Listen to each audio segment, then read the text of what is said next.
Saya mau simpulkan, apakah motif dari Pak Presiden demikian itu karena takut nanti kasus-kasus yang terjadi di era Presiden Joko Widodo, termasuk kasus ijazah palsu, akan diungkap kalau presidennya tidak pro kepada Jokowi. Loh, ini patut dipertanyakan ini. Apakah motifnya ingin melanggengkan klaim kekuasaan agar terus dalam kendali saudara Jokowi? Nah, ini kan penting gitu loh. Nah, bagi kita, andaikan nantinya ya yang terpilih Ganjar kah, terpilih Prabowo kah, terpilih Anies kah, atau yang terpilih adalah putra terbaik bangsa lainnya, atau bahkan ada dinamika perubahan di luar pilihan-pilihan yang itu, kita semua ridho sepanjang prosesnya dipimpin fair, adil. Tidak boleh presiden cawe-cawe. Saya tegaskan sekali lagi, tidak boleh presiden cawe-cawe. Takbir. Haram presiden cawe-cawe. Takbir.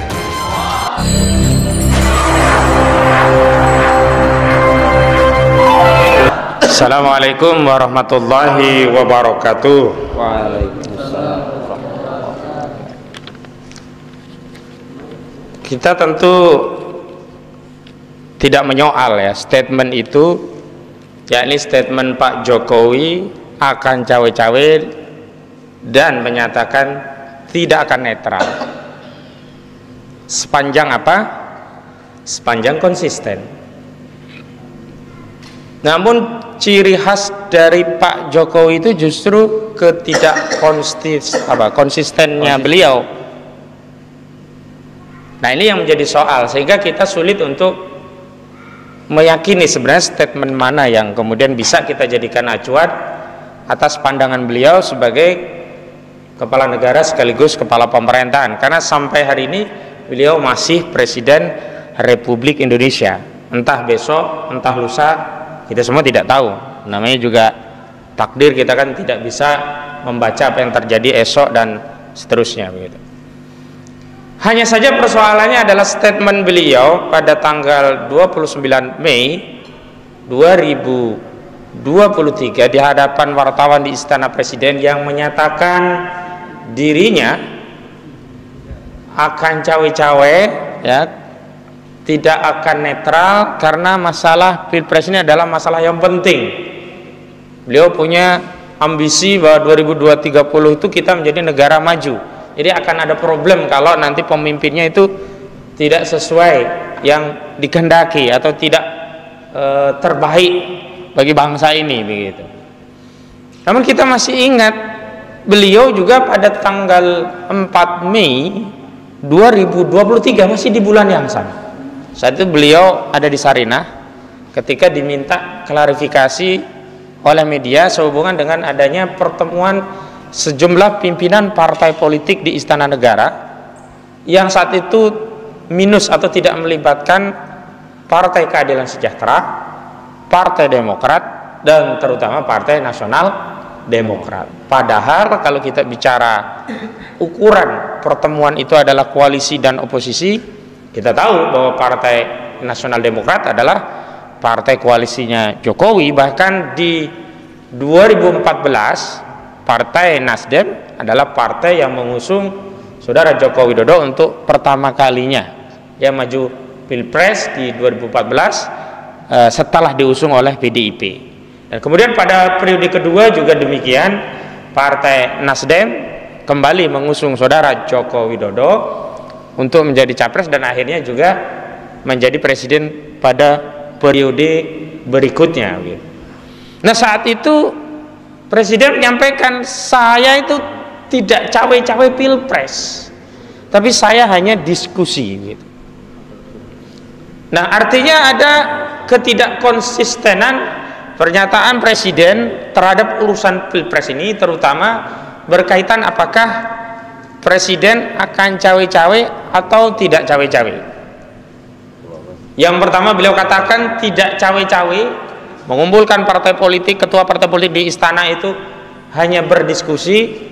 Dan saat itu dikatakan bahwa kenapa Nasdem tidak dilibatkan, karena Nasdem punya pilihan politik yang lain, yakni mengusung saudara Anies Baswedan sebagai capres.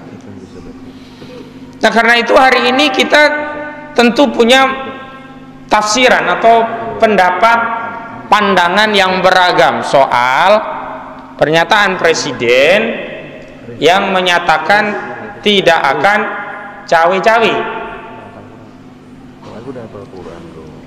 Kita ingat bahwa soal pilpres ini tidak pernah dipersoalkan oleh presiden pada saat periode akan yang kedua, saat dirinya menjadi salah satu calon presiden. Juga tidak ada masalah pada periode presiden sebelumnya, misalkan era Megawati Soekarno Putri, itu di 2004 pertama kalinya presiden pilihan langsung, bahkan saat itu yang terpilih justru Susilo Bambang Yudhoyono. Pada saat SBY mau turun tahta setelah 2 periode memimpin bangsa kita Indonesia ini, juga tidak pernah ada intervensi secara langsung terhadap urusan pilpres. Nah, hari ini saya meminjam statement dari Denny Indrayana, Partai Demokrat, oleh KSP Muldoko, yang mustahil tanpa sepengetahuan dan seizin Presiden Jokowi. Lalu sebenarnya kita bertanya-tanya, apa sih urgensinya seorang presiden yang akan purna tugas, yang semestinya dia fokus menjadi seorang negarawan, bertindak netral, menyediakan pilpres ini sebagai ajang kompetisi bagi seluruh kontestan politik yang ada, tidak memilah, tidak memilih, tidak berpihak, dan harus netral, bukan sebaliknya menyatakan akan cawe-cawe dan tidak akan netral. Jadi kita jadi ingat satu analogi yang mungkin menggambarkan peristiwa ini ya. Kira-kira gambarnya begini, di sebuah toko ya, ada seorang melihat-lihat barang, kemudian barang tadi mau dikantongi, mau dibawa atau dimaling ya, mau dicuri begitu. Dan ketahuan petugasnya. Saat itu dia dituduh akan mencuri. Jangan mencuri, ini barang kami. Orang tadi sambil ngelus-ngelus barang yang mau dicuri. Enggak kok, kita cuma pegang-pegang doang, terus ditaruhnya barang itu. Saat itu masih malu disebut pencuri, ditaruhlah barang tadi gitu. Tapi yang kedua, karena orang banyak yang mempersoalkan, kemudian dia bilang, iya barang ini saya ambil, mau saya curi, memang mau apa? Karena apa? Barang ini penting buat saya. Kalau barang ini nggak saya ambil, bahaya. Problemnya kan bukan masalah penting atau tidak, tapi dia punya hak tidak terhadap barang itu. Melanggar hukum tidak, dia ngambil barang itu. Nah, dalam konteks cawe-cawenya presiden ini, sebenarnya kalau yang dimaksud cawe-cawe itu menjalankan tugas, kewajiban, dan tanggung jawab presiden sebagai kepala negara dan juga kepala pemerintahan, kita tidak akan komplain, bahkan kita dukung. Bahkan presiden harus terdepan cawe-cawe, misalkan cawe-cawe untuk mengentaskan kemiskinan, cawe-cawe untuk memberantas korupsi. Ya, bukan malah ketika hari ini KPK ada problem penegakan hukum di KPK, dan tiba-tiba ada putusan aneh dari Mahkamah Konstitusi yang menambah jabatan pimpinan KPK dari 4 tahun sampai 5 tahun. Tidak ada satupun statement presiden yang cawe-cawe. Seharusnya presiden punya kepentingan agar KPK tetap 4 tahun. Kenapa? Kalau ditambah, ini akan abuse of power, dan kuat dugaan jabatan pimpinan KPK bisa dimanfaatkan untuk strategi politik pemenangan pilpres sebagaimana yang diungkap oleh Denny Indrayana. Seharusnya kalau yang presiden cawe-cawe ketika ya tentara kita terbunuh oleh OPM, yang pertama cawe-cawe presiden. Ini kan presiden tidak bicara, lama sekali tidak bicara. Tapi giliran terkait umat Islam langsung radikal. Ada ormas Islam ya yang kemudian mendakwakan ajaran Islam, langsung keluarkan perpu. Khilafah dianggap anti ini, anti itu. Ya, kemudian dicabut BHP ormas Islam HTI. Ini cawe-cawe bagaimana begitu? Makanya kalau ada satu saja pasal di konstitusi kita Undang-Undang Dasar 1945 ya, termasuk di Undang-Undang Pemilu, Undang-Undang Nomor 7 tahun 2017 yang memberikan kewenangan presiden terlibat dalam urusan kontestasi pilpres, maka bukan hanya cawe-cawe, kita dorong presiden untuk terdepan menyelenggarakan pilpres dan pemilu. Pertanyaannya, saya tambahin, pertanyaan seriusnya, iya, ini ada Bang Profesor Egy Sujana, saya ngutip beliau kalau diskusi itu pertanyaan seriusnya. Memang harus serius. Ya, harus serius. Adakah satu pasal yang memberikan kewenangan kepada presiden untuk terlibat, untuk memberikan andil, atau dalam bahasa Jawanya cawe-cawe, atau dalam bahasa tadi Indonesianya turut campur dalam urusan pilpres ini? Kita cek pasal 222 Undang-Undang Nomor 7 tahun 2017 tentang siapa yang punya wewenang untuk mencalonkan capres dan cawapres. Apakah ada presiden? Di sana tersebut yang punya wewenang untuk mencalonkan calon presiden dan calon wakil presiden adalah partai politik atau gabungan partai politik yang punya suara 20% ya di DPR atau 25% suara nasional. Gak ada di sana disebutkan yang punya wewenang untuk mencalonkan calon presiden adalah presiden atau partai politik misalnya begitu. Jadi kalau yang cawe-cawe itu ketua umum partai politik sudah benar, karena memang yang punya kepentingan mencalonkan calon presiden itu adalah partai politik dan undang-undang sudah mengatur itu gitu. Kalau kita acuannya konstitusi Undang-Undang Dasar 1945, tapi tadi saya cek di undang-undang kita, presiden itu punya 19 kewenangan berdasarkan Undang-Undang Dasar 1945. Saya tadi sudah nulis artikel, dan tidak ada dari 19 kewenangan presiden itu diantaranya juga ikut dalam mencalonkan atau ikut dalam proses pemilihan presiden. Nah, kita ketahui secara de facto bahwa presiden kita memang punya preferensi politik. Secara pribadi kita tidak soal mau presiden lebih condong ke Ganjar Pranowo, mau presiden lebih cenderung kepada Prabowo Subianto, bahkan seandainya ya presiden kita tuh lebih cenderung memilih Miing, Eko, Patrio, termasuk dengan Sule, gak ada masalah gitu loh. Gak ada masalah.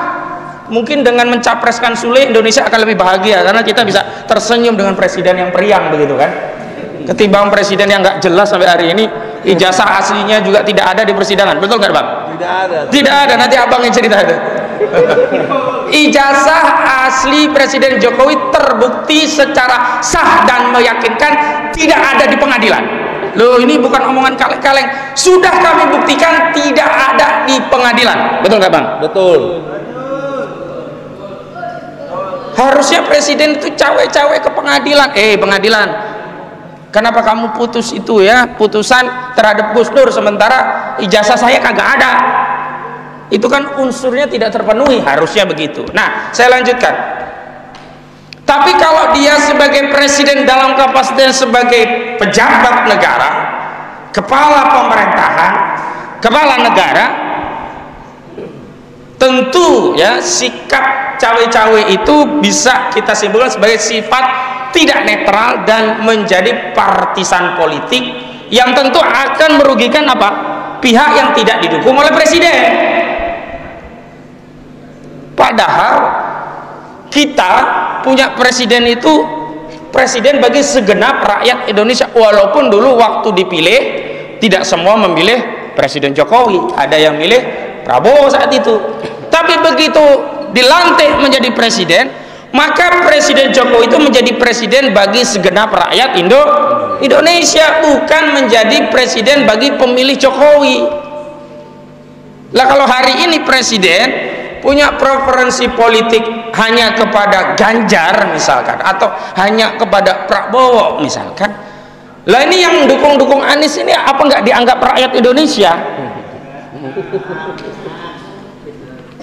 Jangan-jangan yang pendukung Anies nanti nggak betah menjadi rakyat Indonesia gitu loh, malah pengen menjadi rakyat negara khilafah, takbir.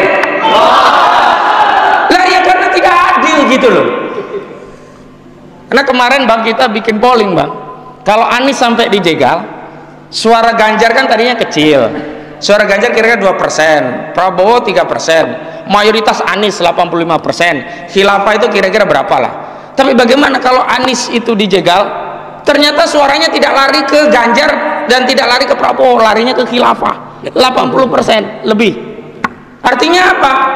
Rakyat ini sekarang jangan dibendong aspirasinya. Nah, tindakan presiden yang cawe-cawe, tidak netral, itu sama saja membendung aspirasi rakyat dalam pilpres. Dan ini jelas tidak netral, jelas ini masuk kategori ya. Kategori apa dalam pemilu? Kategori pemilihan yang curang. Nah, kalau sejak awal pemilihan presiden mau didesain curang, apakah mungkin kita akan mendapatkan presiden yang merupakan representasi dari aspirasi rakyat?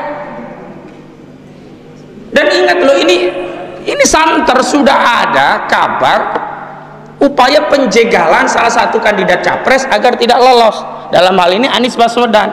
Memang kalau jegal Anies itu gampang, naikkan statusnya ya sebagai tersangka kasus korupsi Formula E ya, atau Nasdem nanti ditekan terus kemudian dia mundur, tinggal 2 partai, nggak lolos presidensial threshold.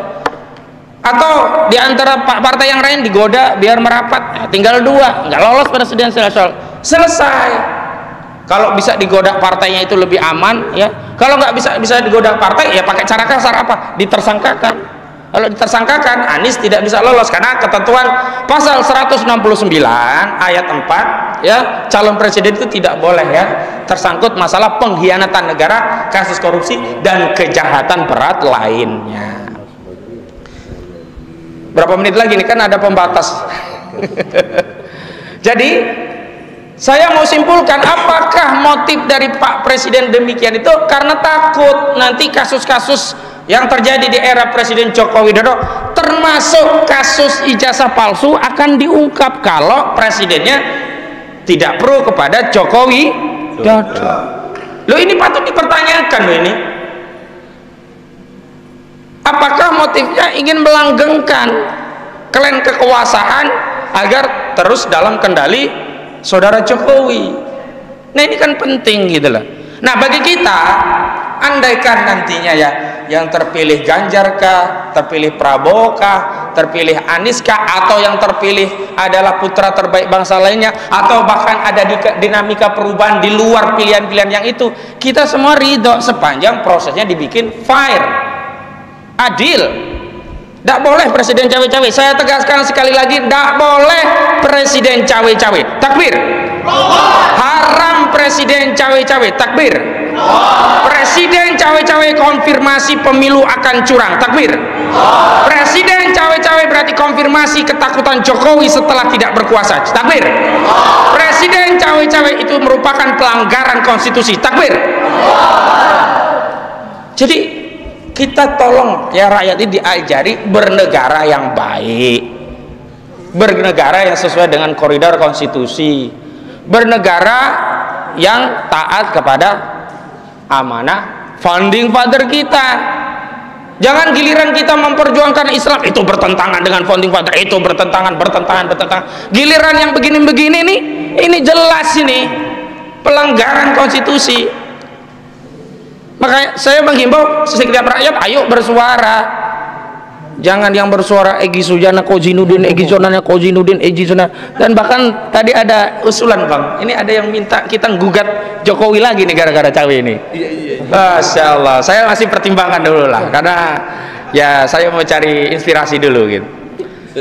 Jadi ini yang ingin saya sampaikan. Saya ingatkan kepada Bapak Jokowi dan juga ya mereka yang ada di staf presiden, janganlah kemudian mencari argumentasi yang sifatnya defensif apologetik. Kalau keliru ngaku sajalah. Sing salah yo seleh. Kenapa?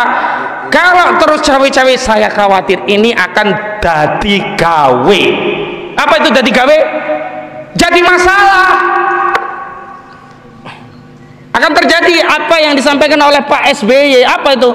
Akan terjadi chaos politik.